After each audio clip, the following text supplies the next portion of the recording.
Muito boas tardes. Vamos dar início a esta sessão relacionada com a ciência e o novo conhecimento útil à sociedade e com a intervenção dos interessados no domínio na área dos fogos florestais. A FCT está, obviamente, é parte fortemente interessada e empenhada neste tema e está, portanto, muito contente por mais esta sessão, agora organizada principalmente pelo ForestWise, pelo Laboratório Colaborativo, com a colaboração da AGIF e da FCT. Fizemos já, no ano passado, no fim do ano passado, uma outra sessão também muito participada sobre a apresentação de todos os projetos de investigação que estão em curso nesta área. Portanto, para um público mais de investigação, mais científico, mas que permitiu várias coisas interessantes. Por um lado mostrar a todos os projetos que estão em curso, uns há mais tempo, há um ano e tal na altura, outros recém-começados, e permitiu também que eles apresentassem os seus programas de trabalho e vendo bem que se conhecessem. E foi uma sessão muito útil, pois logo ali nessa sessão se pôde interagir entre as diversas áreas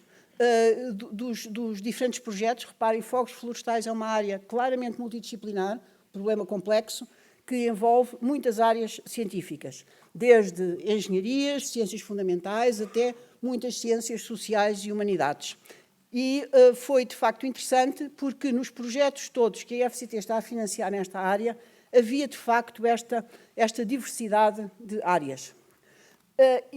E pôr em contacto, numa mesma sala, os investigadores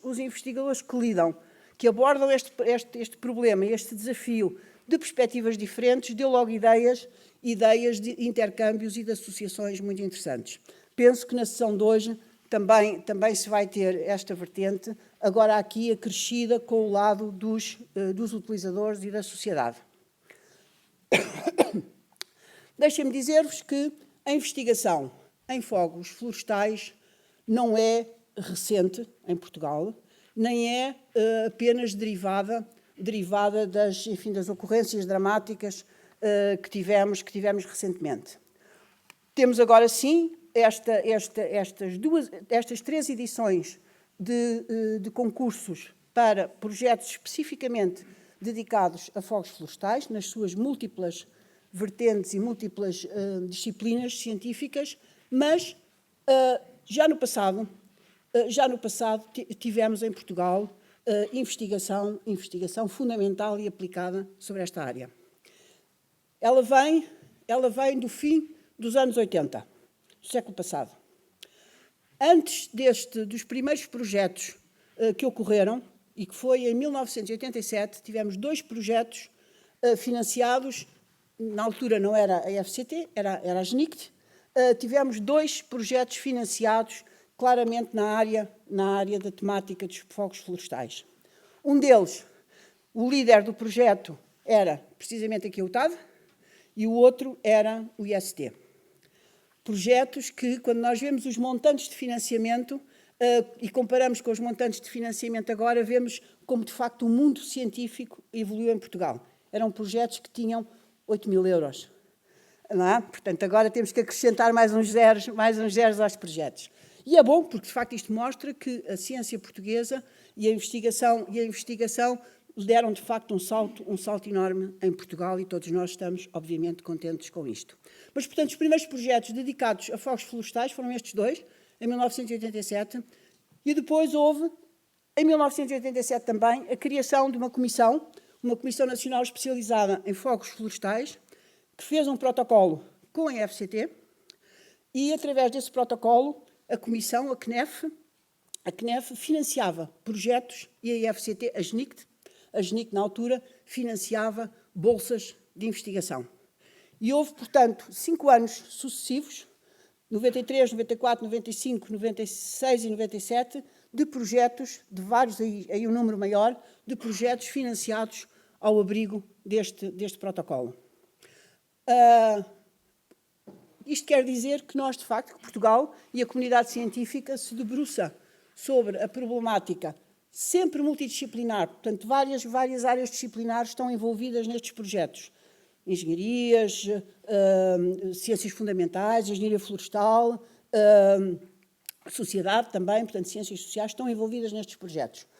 E, portanto, temos já um histórico de acumular conhecimento nestas áreas. Claro que o conhecimento nunca chega, não é? E especialmente quando lidamos com problemas complexos e diversificados como são os fogos rurais. A partir desta época e deste protocolo com a CNEF, a investigação passou a ser essencialmente através dos projetos financiados nos concursos gerais da FCT. E, de facto, ao longo do período de vida da FCT, nos concursos que nós chamamos concursos gerais de projetos de investigação e desenvolvimento, tem havido vários projetos dedicados a esta temática. A FCT fez um apanhado desta evolução que foi apresentada no evento que fizemos em novembro passado e que está no site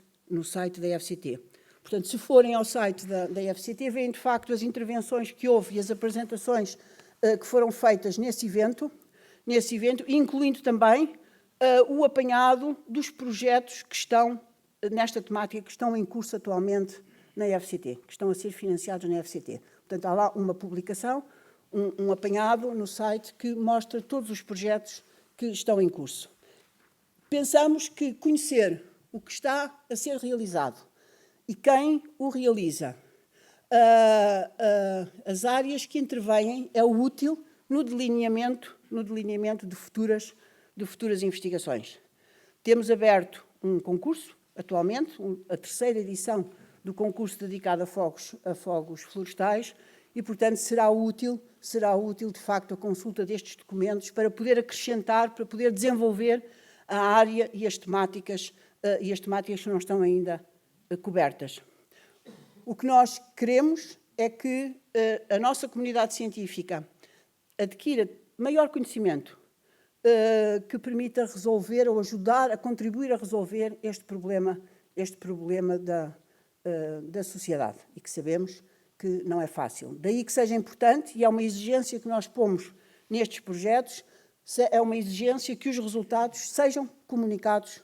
à sociedade na tentativa, digamos assim, que o investigador pode fazer de que os resultados sejam aplicados pelos diversos interessados na resolução do problema. Desejo-vos uma ótima sessão, vai ser muito interessante, estarei cá o tempo todo. Muito obrigada. Boa tarde. Queria agradecer a presença de todos neste evento, não sendo solene, é muito importante para a história do Forestwise, porque está cá o Sr. Ministro, está cá um conjunto de pessoas envolvidas no próprio Colab e no processo do Colab, e está a agência, que tem 10% do capital social do Colab, e tem o seu papel de nudging, de ajudar a alinhar e a promover as coisas todas que nós gostaríamos que o Colab fizesse. Naturalmente, que o Colab não vai resolver o problema, e o problema resolve-se no terreno, com as pessoas, com as entidades, mas o Colab pode ajudar em muito a dar um tónico diferente, a melhorar a qualidade da decisão. Mas, naturalmente, que para que as coisas mudem no terreno é necessário que os recursos que estão afetados, quer humanos, quer financeiros, sejam envolvidos na resolução das causas concretas do problema e que seja tomada uma decisão com base no meu conhecimento. Eu acho que aqui é a primeira mensagem que eu gostaria de falar, uma vez que irei falar mais à frente na questão do papel do conhecimento na implementação do plano. Mas a minha preocupação aqui era que o Colab trouxesse um sentido crítico às operações, fosse parte viva, quer nas empresas que o constituem, mas também fosse sempre uma presença ativa junto às instituições, o ICNF, a ANPC, a GNR e a agência, no sentido de dizer, olha, isto está de novo, vocês estão a fazer coisas velhas, vamos fazer coisas diferentes. E sempre questionar quais os problemas, que pessoas e com competências, que técnicas, que processos estão. Julgo que acho que esta novidade, e sendo o Colab uma congregação de esforços de diferentes entidades com diferentes culturas, vai permitir, numa lógica de transparência, comunicar de uma forma diferente o risco, comunicar de uma forma diferente esse mesmo conhecimento. E falando de comunicação, julgo que o Colab tem aqui um papel importante, o Forestwise, em conseguir mobilizar e partilhar aquilo que melhor se faz lá fora e cá dentro, nesta área, transformando e colocando numa lógica das entidades, dos operacionais, muito do conhecimento que existe e que já pode ser transferido para a operação. Mas há um papel grande do Colab também na criação dos consensos, no diálogo suportado na análise dos factos, com um processo forte de comunicação pública. Junto, fazer pontos, fazer os equilíbrios, vai sempre demorar mais tempo e é necessário pôr aqui umas vitaminas para que as coisas corram mais rápido e sejam mais eficazes.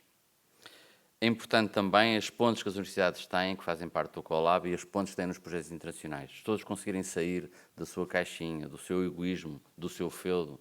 e não olharem tanto para trás e olharem mais para a frente, isso fica tudo mais fácil. Se partilharmos o conhecimento, se formos capazes de partilhar a informação, sem ter medo do conhecimento que ela vai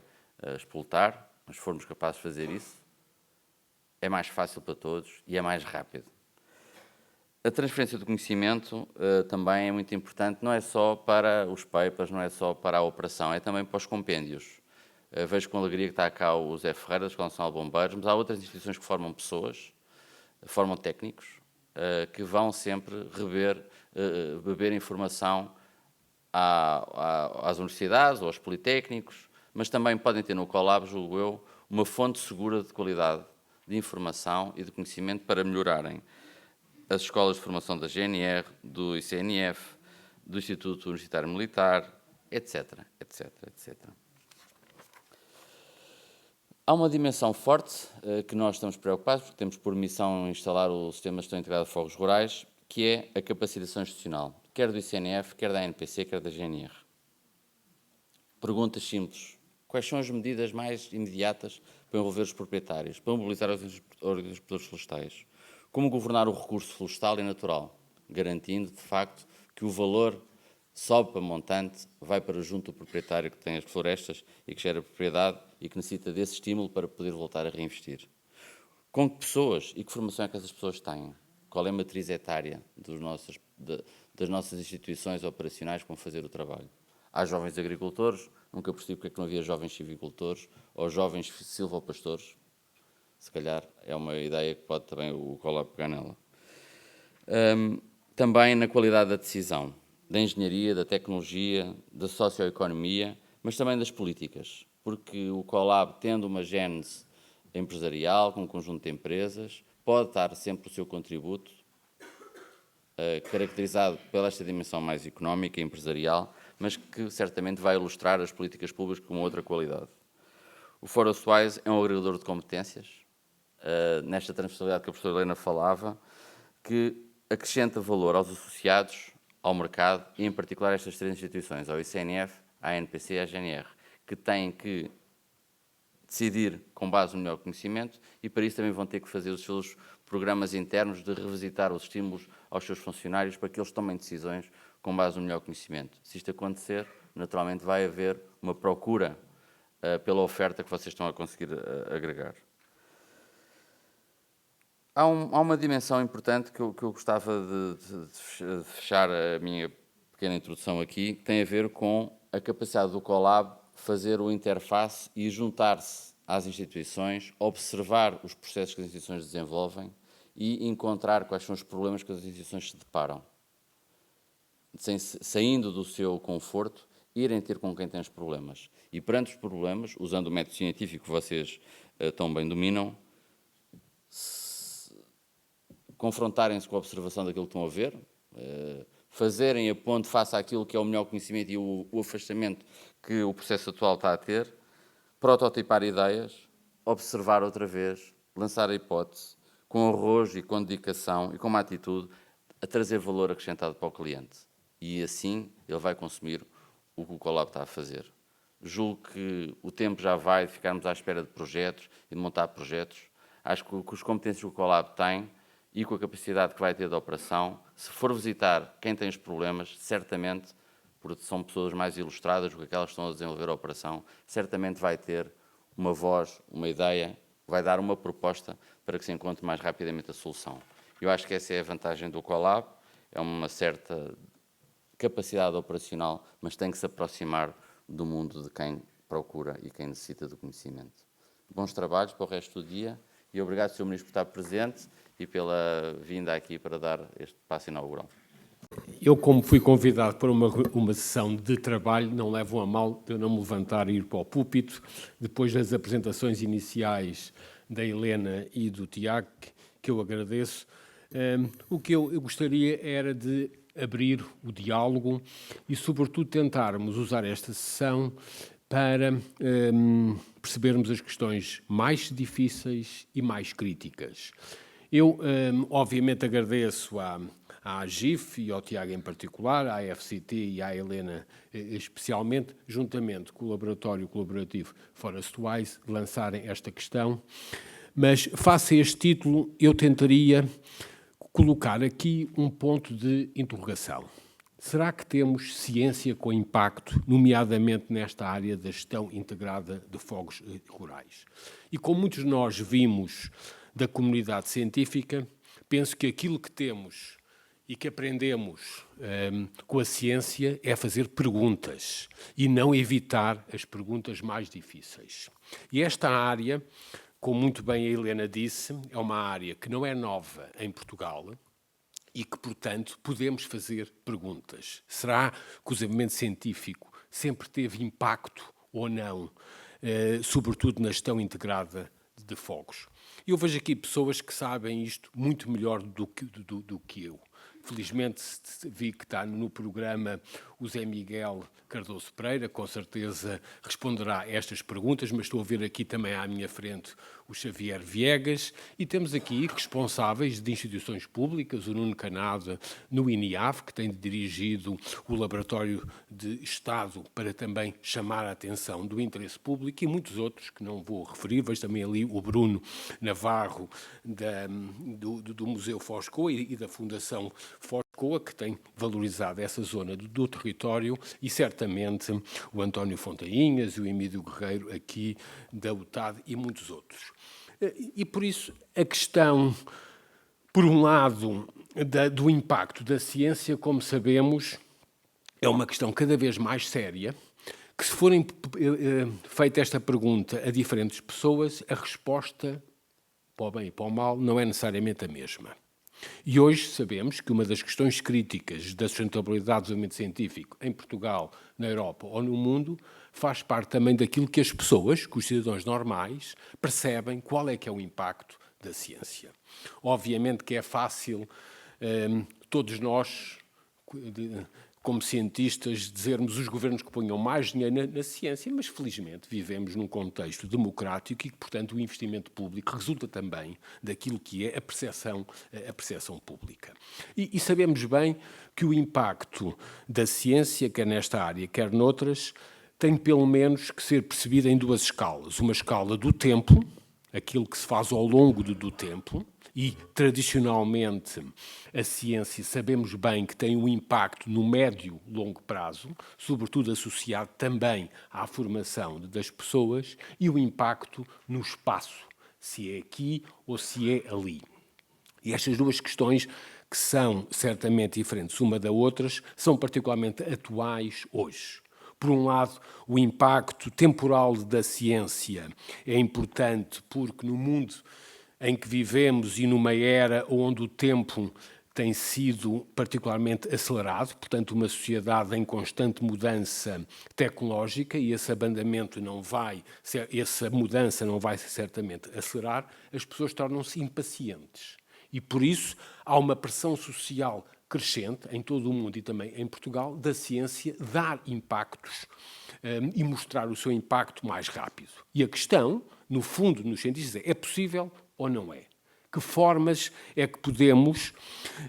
perceber o impacto que a ciência tem, sabendo que, em algumas áreas, o tempo é longo, noutras que são curtas. Talvez esta questão não tenha sido abordada no último século de uma forma tão exaustiva, mas, por exemplo,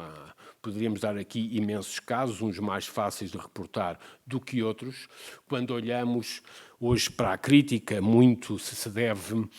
financiar ciência básica, ciência aplicada, pelo menos enquanto tenho estado nestas funções e noutros, e sempre que colaborei já no tempo do Zé Maria Negag na definição de políticas científicas, a ideia é o que interessa é a ciência de qualidade. E o exemplo que é sempre dado era, por exemplo, se as equações de Einstein de 1907 e depois de 1917, que lhe deram origem aos 2 prémios Nobel, se era ciência aplicada, se era ciência fundamental. Na altura era certamente ciência básica. Hoje sabemos que se não fossem essas equações, hoje não tínhamos, quando vamos a um dentista ou quando vamos a um oftalmologista, o acesso a terapias com base em laser. Desde as primeiras equações de Einstein até o aparecimento do primeiro laser, passaram exatamente 40 anos. Em 1947, quando aparece o primeiro laser baseado nessas equações, o qual não cabia, porventura, nesta sala. Passaram depois mais 30 anos até esse grande instrumento conseguido ser miniaturizado e dar origem aos lasers miniaturas. E depois passaram mais 20 anos até os sistemas de luz por laser serem usados tipicamente em qualquer consultório de um oftalmologista ou em qualquer dentista. E por isso isto é um exemplo, podíamos dar outros e muitos outros, sobre o tempo do impacto que a ciência demora a ter, e sabemos que esse impacto teve e tem hoje diferentes escalas temporais e diferentes escalas espaciais, porque teve mais impacto numas zonas, sobretudo em sociedades que conseguiram investir em algumas destas tecnologias, e hoje sabemos que esses instrumentos, por exemplo, de laser, deram origem a milhares e milhares de empregos, sobretudo em 2 principais regiões do mundo, nomeadamente na Europa, na Alemanha e nos Estados Unidos, em 2 grandes zonas onde estão concentrados todas as empresas que vendem hoje equipamentos, que é para a indústria médica, que é para outro tipo de indústrias. E por isso sabemos bem que o impacto no tempo e no espaço da ciência requer alguma paciência. E por isso se diz sempre, até há um livro muito curioso em português de banda desenhada que fala a ciência com paciência, porque de facto é preciso perceber-se estas várias escalas. E hoje sabemos cada vez mais, sobretudo na última década, que para além do espaço e do tempo para conseguirmos abordar a questão da ciência com impacto, há 3 outros fatores que são cada vez mais críticos. Por um lado, o acesso ao conhecimento. E aqui as comunidades científicas têm-se portado particularmente mal, de uma forma geral, não é só esta, é de uma forma geral, com a privatização por um lado, mas por outro lado, juntamente com os mercados muito complexos de publicações, a dificuldade que hoje há ainda em aceder de uma forma aberta ao conhecimento, e como sabem, mesmo durante os últimos anos a nível europeu, foi lançada uma estratégia de ciência aberta para facilitar o acesso, que tem sido sistematicamente contrariada pelos monopólios das grandes editoras e de publicações, hoje muito bem identificada. Mas o acesso ao conhecimento é cada vez uma questão mais crítica. Sobretudo ao conhecimento de qualidade, e por isso o acesso com a qualidade, porque nós obviamente não queremos ter acesso a conhecimento que não tenha qualidade, e por isso a avaliação pelos próprios cientistas daquilo que tem qualidade ou não é hoje uma condição crítica, que se prende muito com a facilidade também de aceder ao conhecimento. Mas mais do que o acesso, ou para além do acesso, que cada vez mais é um esforço para todos de ser aberto, o impacto do conhecimento tem a ver com a participação. Eu vejo aqui 3 colegas que estão vestidos, com certeza, com fardas que mostram que estão no terreno, não sei se são ou não, e agradeci que depois que explicassem quem são, mas a participação de um leque diversificado de atores, para além dos cientistas em si ou dos seus estudantes, para o impacto ser importante, é cada vez mais importante e, portanto, para além das estratégias de abertura ou de ciência aberta, ou open science, como diz, cada vez mais ser conjugadas com estratégias de participação de diferentes atores na atividade científica, porque a dificuldade na transmissão e na difusão para além do que é a produção de novo conhecimento. E depois, o terceiro aspecto, para além do acesso do conhecimento com qualidade, do acesso aberto, para além da participação de diferentes atores, a relevância do próprio conhecimento, sobretudo em termos do emprego e em termos da qualidade de vida. E é, portanto, nestas várias dimensões que também o impacto da ciência na gestão integrada de fogos e de fogos rurais deve ser analisado ao longo do tempo e acho que devemos ter a capacidade crítica de percebermos aquilo que foi feito ou aquilo que não foi feito ou o tempo que precisamos para perceber, naturalmente, sendo realistas e percebendo qual é que é a dimensão e a escala do nosso investimento face àquilo que se faz noutras partes do mundo e, portanto, também colaborando nesse contexto. Mas se olharmos, sobretudo, para a relevância em termos de emprego e da qualidade de vida e à necessidade da participação de diferentes atores, sabemos hoje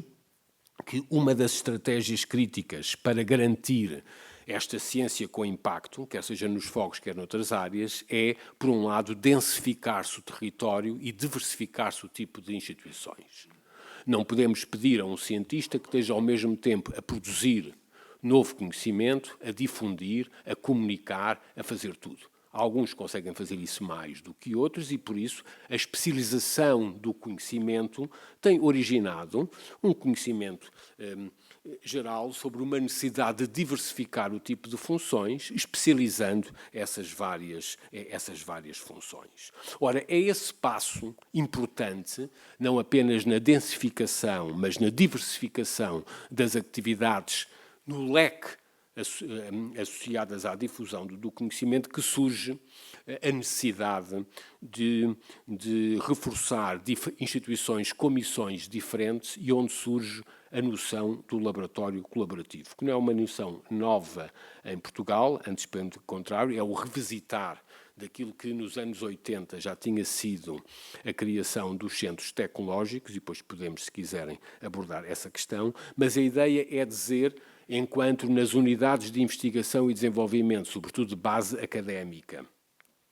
e naquelas que se agrupam em laboratórios associados, e temos aqui um caso feliz do Inesctec, que promoveu muito este laboratório, devem estar vocacionados sobretudo para a produção de novo conhecimento, enquanto os centros de interface tecnológica e algumas atividades mais perto do mercado têm que estar certamente associadas à difusão do conhecimento, quando outras instituições, como os laboratórios de Estado, têm uma função diferente para valorizar, sobretudo, a noção do conhecimento com interesse público. E, por isso, à semelhança de outros movimentos na Europa nos últimos 20 a 30 anos, pareceu ser importante, em termos de política pública, diversificar este tipo de funções e criar outras funções que tinham como função, essencialmente, criar emprego, associada à produção do conhecimento e que, portanto, eram diferentes das unidades de investigação, diferentes dos centros de interface tecnológica ou das empresas ou dos próprios laboratórios de Estado.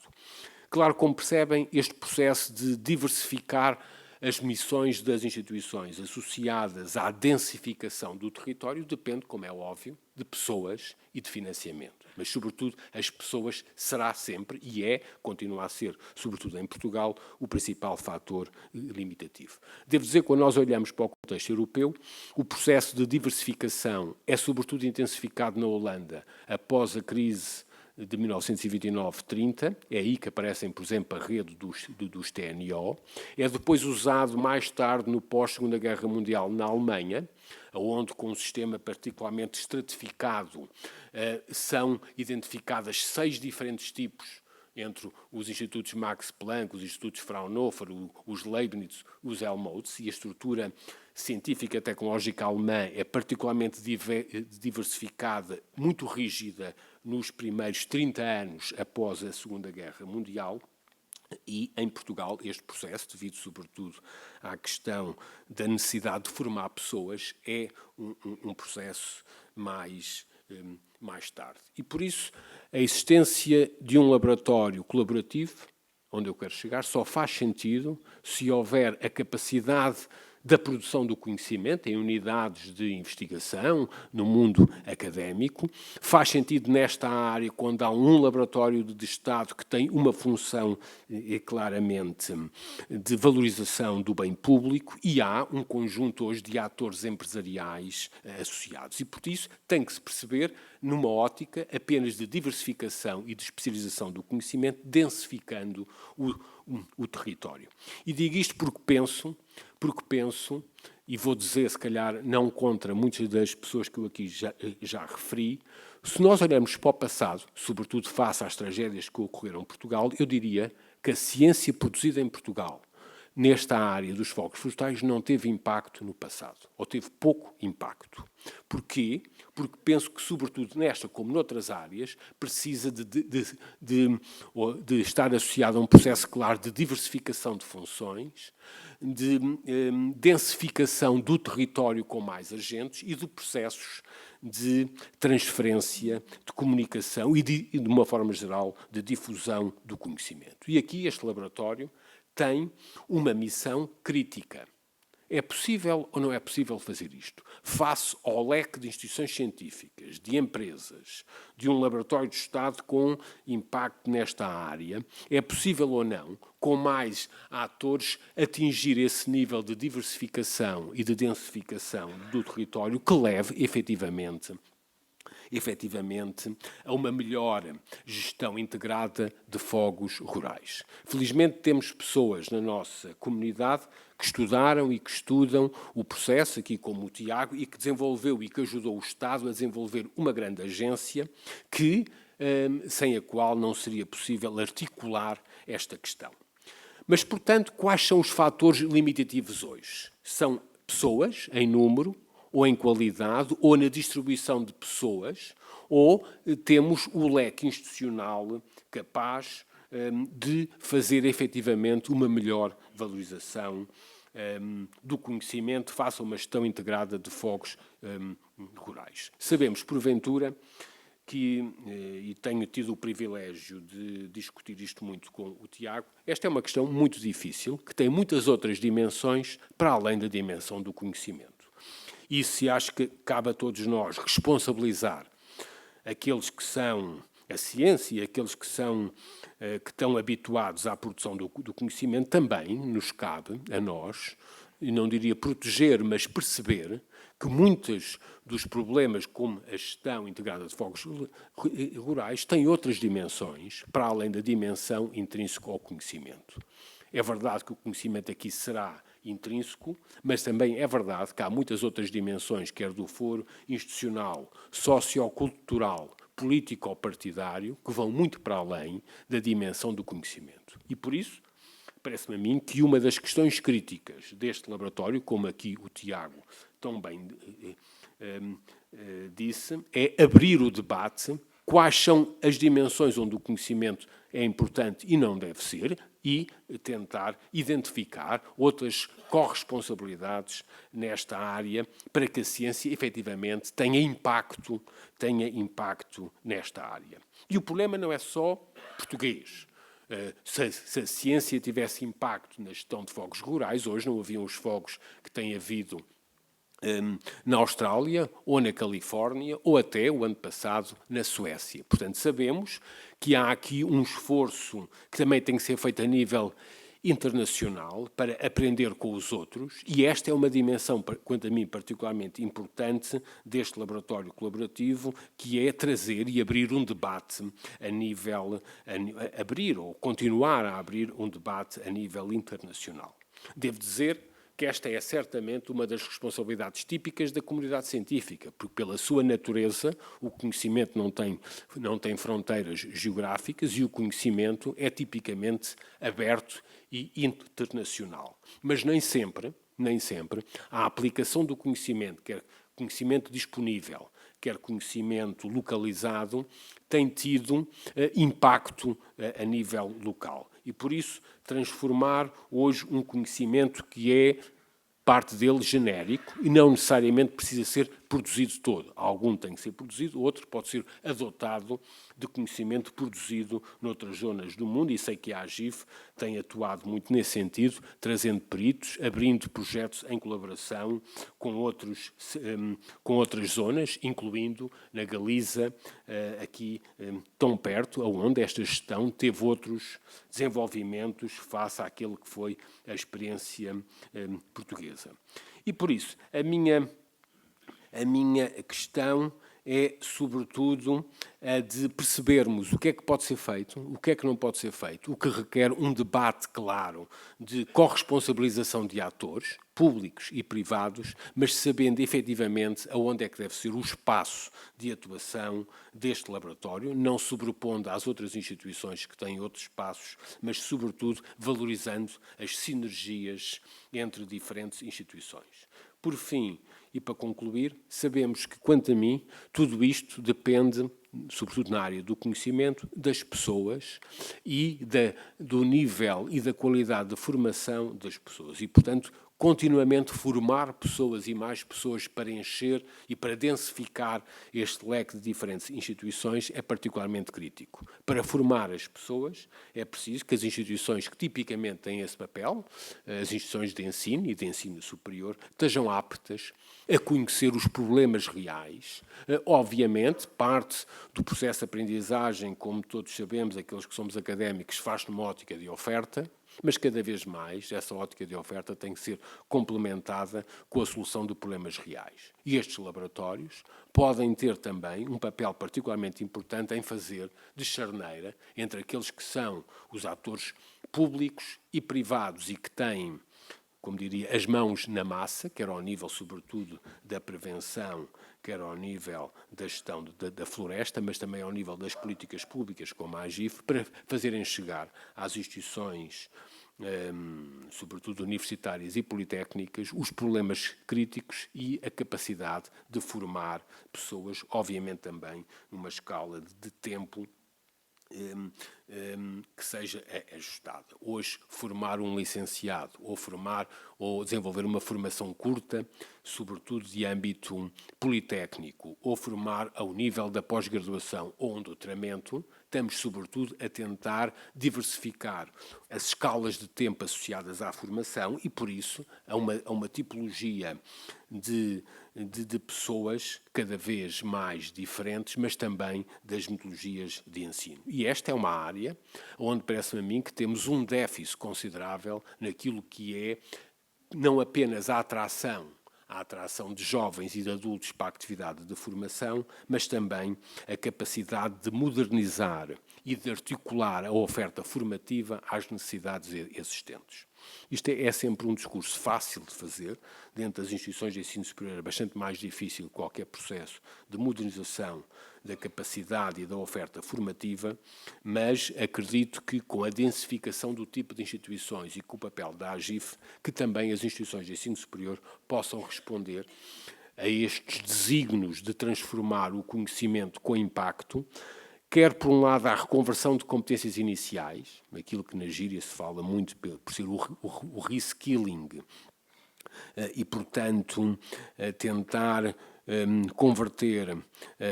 o que é possível fazer ao nível das formações iniciais, mas depois também fazer a atualização progressiva e consequente das atividades de pós-graduação, que é algo que sabemos que temos pouca prática ainda, sobretudo no sul da Europa e particularmente em Portugal, e que exige uma oferta formativa cada vez mais em colaboração com atores públicos e privados. E aqui digo isto porque penso que este laboratório pode ter um impacto em providenciar um espaço colaborativo onde diferentes atores, as empresas em particular, os atores públicos, por outro lado, as autarquias especialmente, possam identificar aspectos críticos para quer a conversão de competências, quer, sobretudo, o desenvolvimento de novas competências. Ainda hoje falava com o reitor da UTAD, o António Fontainhas, nas questões críticas da atração de alguns jovens para estas áreas, nomeadamente a engenharia florestal, entre outras. São áreas que se transformaram, não sei se alguma vez foram, mas pelo menos hoje são um pouco atraentes para os jovens, e quando nós olhamos para o leque de opções, que sobretudo que os jovens com 14, 15, 16 anos são confrontados, e quando olhamos, por exemplo, é um dos proxies, para o concurso nacional de acesso, vemos claramente que estas áreas hoje não são atraentes em Portugal, face a outras áreas que conseguem atrair mais jovens e, sobretudo, jovens com mais talento, quando medida em termos das notas do ensino secundário. E por isso aqui há um papel crítico de perceber que estas áreas de competências, eventualmente estas profissões, podem também ser profissões do futuro, e isso, este laboratório e o leque de instituições que está associado, tem uma responsabilidade enorme de passar não apenas às instituições de ensino superior a necessidade de adequar a sua oferta, mas também passar à sociedade de uma forma geral, e às famílias em específico e aos mais jovens em particular, a noção do que é aprender, do que é desenvolver competências, do que é desenvolver carreiras profissionais nestas áreas da gestão integrada de fogos florestais. Estamos aí a falar num processo no médio e longo prazo e que, portanto, obviamente, conjugar estas diferentes escalas de tempo, para além das zonas e das regiões e, portanto, do espaço, faz parte deste grande desafio. Eu sei que este laboratório colaborativo tem a sede aqui em Vila Real e por isso a razão desta reunião, mas tem como funções ter também operações em várias zonas do território e por isso esta questão das escalas espaciais em diferentes zonas do país é perfeitamente críticas. E só pode ser compreendido com um leque diversificado de instrumentos. O laboratório colaborativo é um instrumento num leque de muitos outros instrumentos. Helena já falou dos vários concursos para projetos de investigação, são outros instrumentos, e já vamos no terceiro concurso simultâneo desde que foram lançados em 2017 estes vários concursos, e por isso temos que ter também a capacidade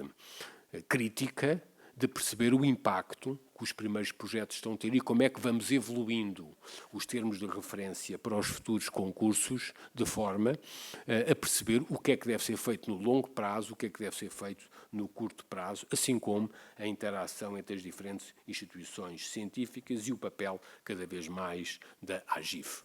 Outro instrumento, para mim, que foi particularmente crítico no curto prazo, e foi uma ideia do Tiago, portanto o mérito é certamente dele, não é meu, foi usar a rede de instituições de ensino superior, e em particularmente os politécnicos, para localizar polos da AGIF, da agência.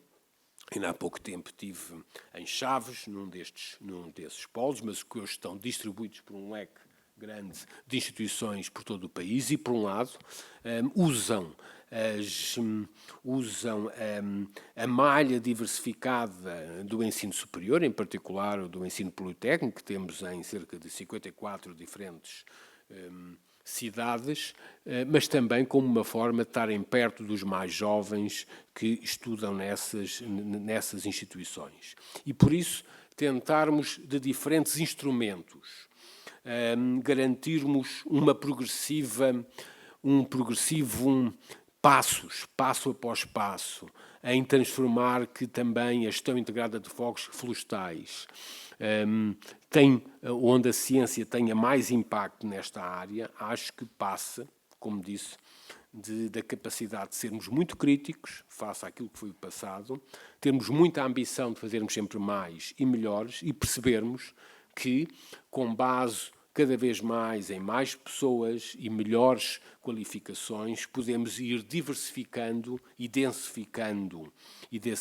a nossa malha de instituições, de relações pessoais e institucionais, sempre aprendendo com os outros e aprendendo a ser mais críticos com os outros fora de Portugal, obviamente endogeneizando as melhores experiências e adaptando-as sempre que for necessário. E sabemos bem que pode sempre ser mais financiamento público ou privado, mas a articulação e os espaços de colaboração e o esforço coletivo nesta área é particularmente crítico e, por isso, este laboratório colaborativo trazendo empresas e trazendo instituições públicas, como o INIAV, mas eu gostaria também de agradecer aqui às empresas pelo esforço, sabendo naturalmente que os interesses específicos de muitas destas empresas são específicos e são diferentes dos interesses das instituições públicas, mas o laboratório colaborativo é, sobretudo, a corresponsabilização de atores por uma tarefa que acaba sempre por ser de interesse público e de bem público. E, por isso, a minha presença aqui não é mais do que para reforçar o interesse, ser muito humilde e saber o pouco que temos feito e a ambição de fazermos sempre muito mais nesta área. Fico contente de saber que, ao longo e após um período de instalação, o laboratório colaborativo tem hoje já nomeados o novo diretor e agradeço ao Carlos Fonseca, ao Abílio Pacheco e à Alexandra Marques, que penso que é o núcleo duro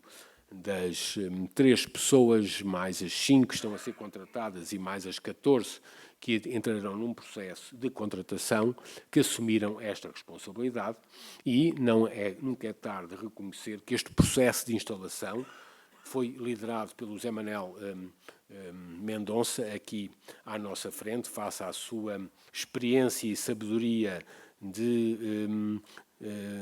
desenvolver grandes instituições científicas, que disponibilizou grande parte da sua energia e tempo a ajudar à construção deste processo. Mas agora que se chegou aqui a este processo de instalação, à conclusão da instalação e que já há uma equipa técnica, penso que é importante avançar no esforço de diálogo, de articulação com as instituições públicas e privadas, estando aqui o diretor da agência, estando ali o diretor do laboratório colaborativo, a presidente da FCT, acho que estão todas as partes necessárias envolvidas, com os empresários aqui incluídos. Esta manhã, numa reunião aqui no Parque da Ciência, alguém da UTAD diria-me, mas nós ainda não temos aqui pessoas e, por isso, naturalmente, esta densificação do território é muito importante. E é um desafio para todos, quer dizer, alguém me dizia esta manhã,